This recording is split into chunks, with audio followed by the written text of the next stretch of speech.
कैसे हैं आप? ठीक? मैं माशाल्लाह बहुत प्यारी, मेकअप का कमाल है। थिएटर ही हमारा आगाज़ है। पूरी दुनिया में एक मशहूर चीज़ थी पाकिस्तान की, तो वो पंजाब का थिएटर था। मैंने आगाज़ किया छोटे शहरों से, यानी लाहौर में तो बहुत बड़े ड्रामे लगते थे और बहुत बड़े आर्टिस्ट काम करते थे, हमें तो मौका ही नहीं मिलता था। देखिए हमारे मुल्क में ना तो फिल्म है, ना कोई ऐसा फैमिली थिएटर है। अब जो थिएटर हो रहा है, लफ्ज़ कह देता हूँ चले आपकी वजह से, तमाशबीन लोग जो आ रहे हैं, जो तमाशा देखना चाहते हैं, उनमें हमें चाहिए बच्चों को, औरतों को भी कैटर करें, उनके लिए भी बेहतर काम करें। ये हुकूमत इम्प्लीमेंट करवा सकती है, मैं और आप नहीं। कॉमेडी के लिए फैसलाबादी ही होना ज़रूरी है। फैसलाबाद में भी जुगत, मेरी नज़र में जुगत नहीं है जैसे जुगत होती है। वहाँ पे है उनका टोन, टेम्पो, स्टाइल ऐसा है कि आप नॉर्मल बंदे से भी बात करें तो की हाल है बिरे, किद्दा की होया, ओ बैजा मरे, उनके लहजे में ही कॉमेडी है। ये मरासी क्या कोई ख़ास टाइटल है? अच्छा, मिरासी तो मिरास से है। मिरास मतलब जो आपकी ख़ानदानी लेगेसी है, आपके जीन्स में ट्रैवल कर रही है, मिरास तो वो है। तो वो तो हम सभी हैं। अच्छा, मैं पूछना चाहती हूँ नेक्स्ट आपसे कि वाजिद खान या बबलू कुड़ियां दे स्कूल दियां दीवारां क्यों टपदे सी तुसी? ये है की खास कीड़ा है? अच्छा, बड़ी पक्की रिसर्च तुसी करके ले आए हो।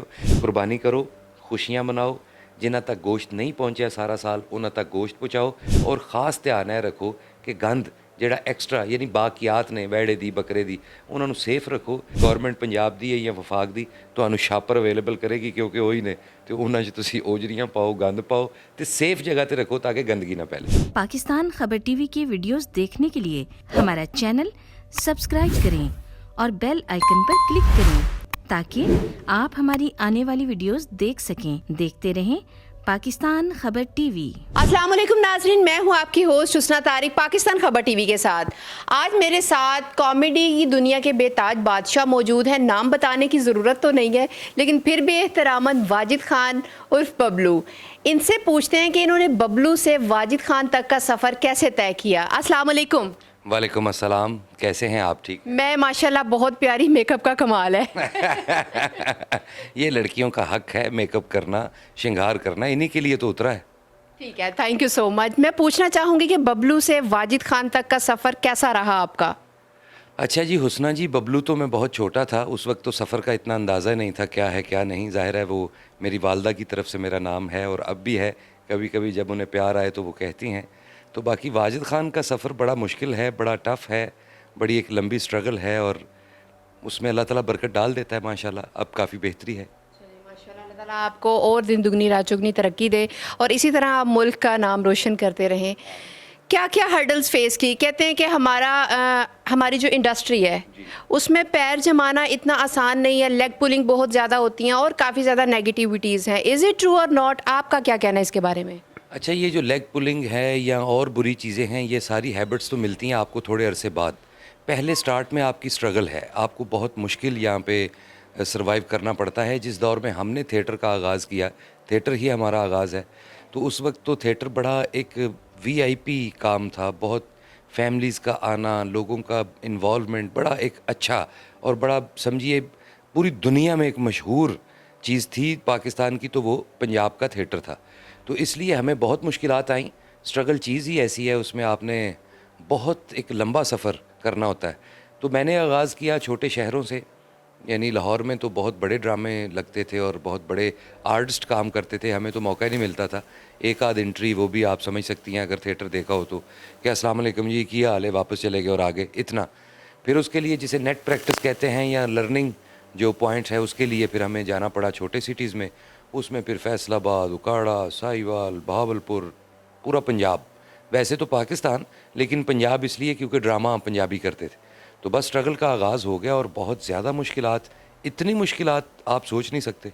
एक वो वक्त था कि थिएटर को लोग फैमिलीज़ के साथ आके एंजॉय करते थे, अपनी माओ बहनों बेटियों के साथ आते थे और सबक आमोज स्टोरीज़ होती थी जिनको कुछ ना कुछ एंड पे कंक्लूड किया जाता था, एक सोशल मैसेज दिया जाता था। अब शायद ये बदकिस्मती कहूँगी या ये है कि डाउनफॉल है थिएटर का कि अब थिएटर उस जानिब आ गया है कि ख़ास तबका है जो आकर देखता है, और मेरा नहीं ख्याल कि बाप बेटा या भाई भाई भी थिएटर को साथ बैठकर एंजॉय कर सकते हैं। ये आपको कहाँ से नेग्लिजेंसी नज़र आती है? अच्छा, ये जो आपने कहा कि इस वक्त फैमिलीज़ नहीं आती, ये बिल्कुल राइट है और सच है, इसमें कोई ममानत नहीं इकरार करने को, मानने को। वाकई पहले फैमिलीज़ बहुत आती थी, बड़ा इंजॉय करते थे लोग, पहले होता ही फैमिली थिएटर था। अब ज़रा इसमें थोड़ा डांस है, डांस तो खैर तब भी होता था, डांस तो लोग करते हैं, मूवीज़ में भी होता है, वो तो शादी ब्याह में घरों में भी होता है, बच्चियाँ बच्चे डांस करते रहते हैं, वो तो कोई इतना इशू नहीं। इशू है कहानी नहीं है अब थिएटर पे, राइटर नहीं है, डायरेक्टर नहीं है। अगर कोई एक आध है, फ़र्ज़ करें 10 ड्रामे हो रहे हैं, उनमें एक अच्छा हो रहा है और 9 बेहतर नहीं हो रहे, तो वो एक भी 9 के ही ज़ुमरे में आएगा।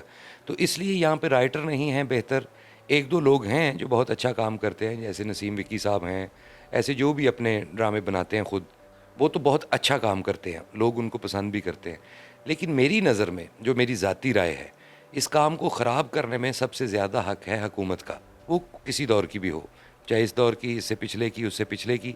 क्योंकि हुकूमतें बनती हैं, चली जाती हैं, हुकूमतें पॉलिसीज़ बनाती हैं जिसमें सड़कें हैं, हेल्थ है और एजुकेशन है, तो उनको चाहिए इसको भी एक इंडस्ट्री के तौर पे लें कि एंटरटेन जो लोगों को करते हैं, ये भी एक प्रॉपर जॉब है, तो उनको चाहिए इस पे ध्यान दें। मुझे लगता है कि गवर्नमेंट का इसमें बहुत अमल दखल है इसको ख़राब करने में।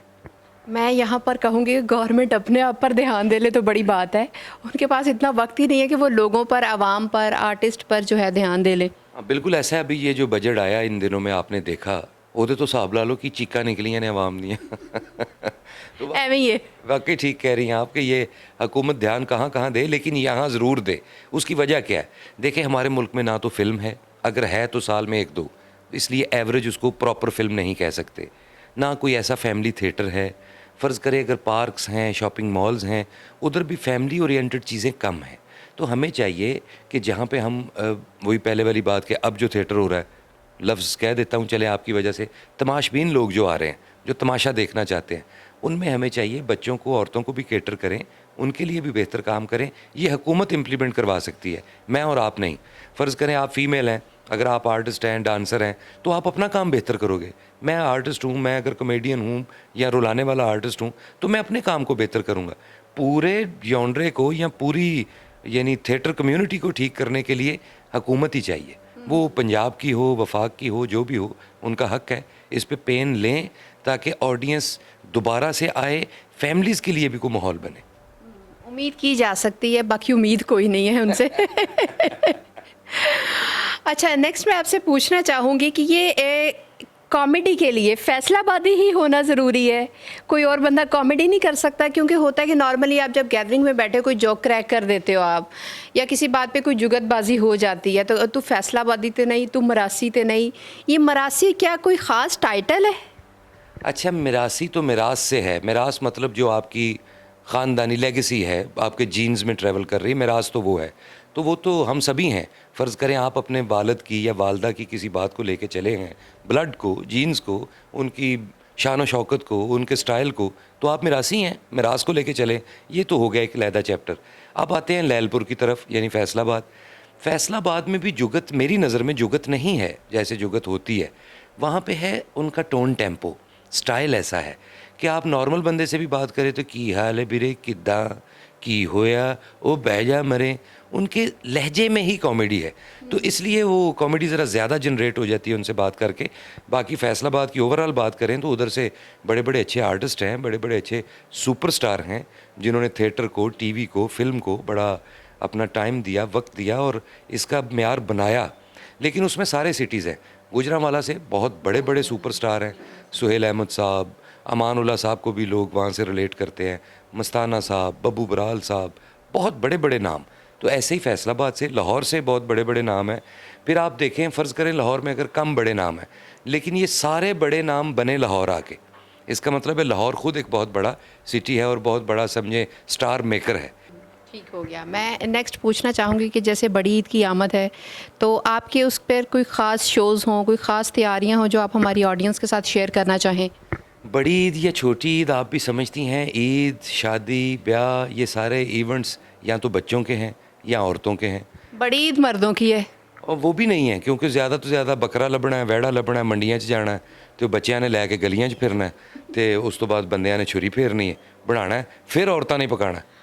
ਅੱਛਾ ਜੀ, ਮੈਂ ਤੇ ਤੁਹਾਡੀ ਇਸ ਗੱਲ ਨਾਲ ਇਤਫਾਕ ਕਰਾਂਗੀ ਕਿ ਛੋਟੀ ਈਦ ਹੁੰਦੀ ਹੈ, ਲੇਡੀਜ਼ ਤੇ ਬੱਚੇ ਸ਼ਾਪਿੰਗ ਕਰਦੇ ਨੇ ਤੇ ਬੰਦਿਆਂ ਨੂੰ ਛੁਰੀ ਫੇਰ ਜਾਂਦੀ ਹੈ ਉਹਨਾਂ ਦੀ ਜੇਬ ਤੇ ਮਾਮਲਾ ਆਉਂਦਾ ਹੈ। ਵੱਡੀ ਈਦ ਹੁੰਦੀ ਹੈ ਤੇ ਜਾਨਵਰ ਵਗੈਰਾ ਕੁਰਬਾਨੀ ਲਈ ਖਰੀਦਣਾ ਹੁੰਦਾ ਹੈ, ਨਾਲੇ ਫਿਰ ਬੱਚਿਆਂ ਦੀ ਤੇ ਲੇਡੀਜ਼ ਦੀ ਸ਼ਾਪਿੰਗ ਤੇ ਡਬਲ ਟ੍ਰਿਪਲ ਕਿਸਮ ਦੀ ਛੁਰੀ ਜਿਹੜੀ ਹੈ ਫਿਰ ਬੰਦਿਆਂ ਨੂੰ ਫੇਰ ਜਾਂਦੀ ਹੈ। ਲੇਕਿਨ ਉਹਦੇ ਇਲਾਵਾ ਫਿਰ ਇੱਕ ਛੋਟੀ ਜੀ ਛੁਰੀ ਹੁੰਦੀ ਜਿਹੜੀ ਈਦ ਵਾਲੇ ਦਿਨ ਬੰਦੇ ਨੂੰ ਫਿਰਦੀ ਹੈ। ਉਹ ਕਸਾਈ ਵਾਲੀ ਹੁੰਦੀ ਹੈ। ਯੈਸ ਹੋਈ।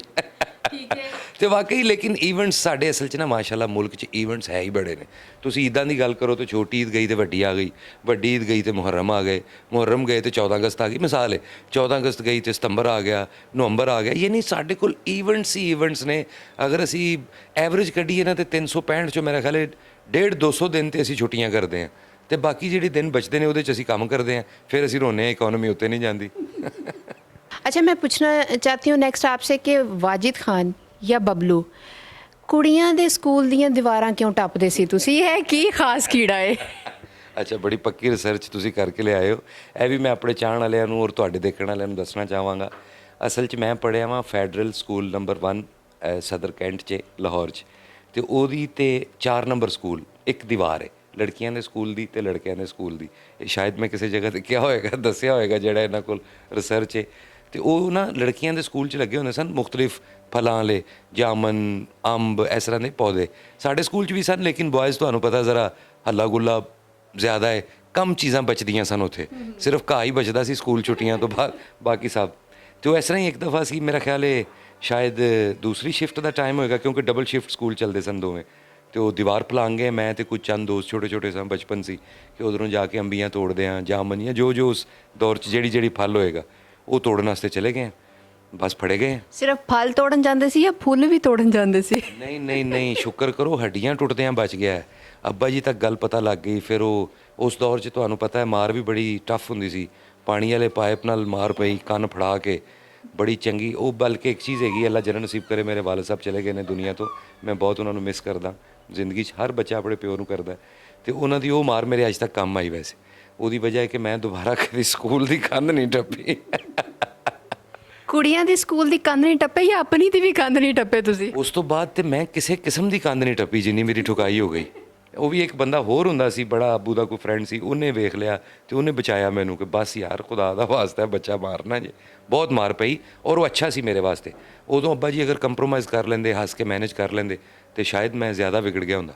ਬੇਟਾ ਤੇ ਰੱਬ ਨਹੀਂ ਦਿੱਤਾ, ਠੋਕ ਪੀਟ ਕੇ ਸਿੱਧਾ ਉਹਨਾਂ ਨੇ ਕੀਤਾ ਹੈ। ਤਾਂ ਬੇਸ਼ੱਕ ਐਸਾ ਹੀ ਹੈ ਤੇ ਹੱਕ ਵੀ ਆਈ ਹੈ, ਹਰ ਮਾਂ ਪਿਓ ਦਾ ਹੀ ਫਰਜ਼ ਹੈ। ਉਹ ਕਹਿੰਦੇ ਠੋਕ ਵਜਾ ਕੇ ਸੈੱਟ ਕੀਤਾ ਉਹਨਾਂ। ਠੀਕ ਹੈ।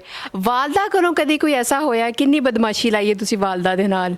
ਹਮੇਸ਼ਾ ਲਾਈਏ, ਬਚਪਨ ਸਾਰਾ ਬਦਮਾਸ਼ੀ ਮਾਂ ਨਾਲ, ਕਦੀ 5 ਰੁਪਏ ਦੀ, ਕਦੀ 10 ਰੁਪਏ ਦੀ, ਕਦੀ 100 ਰੁਪਏ ਦੀ। ਉਹ ਜਿੰਨੀ ਸਟਰਗਲ ਦੋਸਤੋ ਮੈਂ ਕੀਤੀ ਹੈ ਨਾ ਮੇਰੀ ਥੀਏਟਰ ਦੀ, ਜਿੰਨਾ ਅਰਸਾ ਮੈਂ ਫਿਰਿਆ ਵਾਂ ਉਨਾ ਅਰਸਾ ਜ਼ਾਹਿਰ ਕਮਾਉਂਦਾ ਤੇ ਪਿਓ ਹੀ ਸੀ, ਲੇਕਿਨ ਪੈਸੇ ਤੁਹਾਡਾ ਬੈਂਕ ਮਾਂ ਹੁੰਦੀ ਹੈ, ਤੇ ਮਾਂ ਕੋਲੋਂ ਸਾਰੀ ਸਟਰਗਲ ਮੇਰੀ ਇਸ ਤਰ੍ਹਾਂ ਹੀ ਗੁਜ਼ਰੀ ਹੈ। ਹਰ ਬੰਦੇ ਦੀ ਇੰਝ ਹੀ ਗੁਜ਼ਰਦੀ, ਲੇਕਿਨ ਮੈਂ ਆਪਣੀ ਕਹਾਣੀ ਦੱਸ ਰਿਹਾ ਕਿ ਜਦੋਂ ਵੀ ਥੀਏਟਰ ਜਾਣਾ, ਅੰਮੀ ਜੀ 10 ਰੁਪਏ ਦੇਣਾ, ਅੰਮੀ ਜੀ 5 ਰੁਪਏ ਦੇਣਾ, ਅੰਮੀ ਜੀ 50 ਰੁਪਏ ਦੇਣਾ। ਯਾਨੀ ਆਊਟ ਸਿਟੀ ਕਿਧਰੇ ਡਰਾਮਾ ਕਰਨ ਜਾ ਰਹੇ ਹਾਂ ਤੇ 100-200 ਮਾਂ ਕੋਲੋਂ ਲੈ ਕੇ ਜਾਣਾ। ਤੇ ਸਵੀਟ ਗੱਲ ਇਹ ਹੁੰਦੀ ਕਿ ਮਾਵਾਂ ਦੇ ਵੀ ਦਿੰਦੀਆਂ, ਭਾਵੇਂ ਝਾੜ ਦੇਣ ਬੱਚੇ ਨੂੰ, ਲੇਕਿਨ ਫਿਰ ਵੀ ਦਿੰਦੀਆਂ ਨੇ। ਦੁਨੀਆ ਤੇ ਕਿਉਂ ਕਿਹਾ ਜਾਂਦਾ ਸਭ ਤੋਂ ਅਜ਼ੀਮ ਰਿਸ਼ਤਾ ਹੀ ਮਾਂ ਪਿਓ ਹੈ। ਮੈਂ ਖਾਲੀ ਮਾਂ ਨਹੀਂ ਕਹਿ ਰਿਹਾ, ਮਾਂ ਪਿਓ ਇਹ ਦੋਵੇਂ ਹੀ ਉਹ ਸੁਭਾਨ ਅੱਲਾ, ਮੈਂ ਦੱਸ ਨਹੀਂ ਸਕਦਾ। ਇਤਨੇ ਸ਼ਫੀਕ, ਇਤਨੇ ਮਿੱਠੇ, ਇਤਨੇ ਸਾਦਾ ਔਰ ਇਤਨੇ ਲਾਇਲ ਦੁਨੀਆ ਤੇ ਅਗਰ ਕੋਈ ਤੁਹਾਡੇ ਨਾਲ ਹੋ ਸਕਦਾ ਹੈ ਤੇ ਉਹ ਤੁਹਾਡੀ ਮਾਂ ਔਰ ਪਿਓ ਨੇ। ਬਿਲਕੁਲ ਐਸਾ ਹੀ ਹੈ। ਈਦ ਦੇ ਹਵਾਲੇ ਨਾਲ ਤੇ ਜਿਹੜੇ ਟਾਈਮ ਚੱਲਣ ਡਿਆ ਹੈ, ਕਿਉਂਕਿ ਬਜਟ ਵੀ ਆ ਰਿਹਾ ਹੈ, ਕੀ ਪੈਗਾਮ ਦੇਣਾ ਚਾਹੋਗੇ ਲਾਸਟ 'ਚ? ਇਸ ਤੋਂ ਬਹੁਤਾ ਮੈਂ ਤੁਹਾਨੂੰ ਤੰਗ ਨਹੀਂ ਕਰਾਂਗੀ, ਇਸ ਤੋਂ ਪਹਿਲੇ ਕਿ ਜੁਗਤਾਂ ਦੀ ਆਮਦ ਮੇਰੇ ਤੇ ਹੋ ਜਾਏ। ਨਹੀਂ ਹੁਸਨਾ ਜੀ, ਪਹਿਲੇ ਤੇ ਮੈਂ ਔਨ ਏਅਰ ਤੁਹਾਡੇ ਨਾਲ ਕਮਿਟ ਕਰਦਾ, ਇਨਸ਼ਾਅੱਲਾ ਤਾਲਾ ਦੁਬਾਰਾ ਤੁਹਾਡਾ ਇੰਟਰਵਿਊ ਹੋਰ ਕਰਾਂਗੇ। ਉਹਦੇ 'ਚ ਪ੍ਰੋਪਰ ਜਿੰਨੀ ਡਿਸਕਸ ਕਹੋਗੇ ਤੁਸੀਂ, ਘੰਟੇ ਦਾ ਕਹੋਗੇ ਉਹ ਕਰ ਲਾਂਗੇ, ਜੁਗਤਾਂ ਵੀ ਜਿੰਨੀਆਂ ਕਹੋਗੇ ਕਰ ਲਾਂਗੇ, ਨੋ ਪ੍ਰੋਬਲਮ।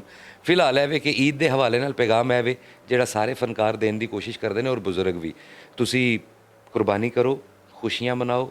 ਜਿਨ੍ਹਾਂ ਤੱਕ ਗੋਸ਼ਤ ਨਹੀਂ ਪਹੁੰਚਿਆ ਸਾਰਾ ਸਾਲ ਉਹਨਾਂ ਤੱਕ ਗੋਸ਼ਤ ਪਹੁੰਚਾਓ, ਔਰ ख़ास ਧਿਆਨ ਇਹ ਰੱਖੋ ਕਿ ਗੰਦ ਜਿਹੜਾ ਐਕਸਟਰਾ ਯਾਨੀ ਬਾਕੀਆਤ ਨੇ ਵੈੜੇ ਦੀ, ਬੱਕਰੇ ਦੀ, ਉਹਨਾਂ ਨੂੰ ਸੇਫ ਰੱਖੋ, ਕਿਉਂਕਿ ਇਹ ਹੌਲੀ ਹੌਲੀ ਜਿੰਨੀ ਗਰਮੀ ਪੈ ਰਹੀ ਹੈ, ਕੋਈ ਇੱਕ ਅੱਧਾ ਰੋਦਾ ਆਂਦਰਾਂ ਫਟ ਜਾਣਗੀਆਂ ਤੇ ਉਸ ਸਮੈਲ ਨਾਲ ਕੀ ਹੋਏਗਾ, ਬਿਮਾਰੀਆਂ ਫੈਲਣਗੀਆਂ।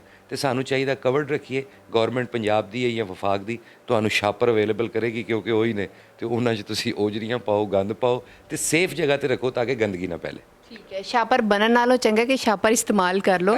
इसी पैगाम के साथ अपनी मेज़बान हुस्ना तारिक को इजाज़त दीजिए। कल मिलेंगे किसी नई जगह पर किसी नई स्टोरी के साथ। तब तक अल्लाह हाफिज़।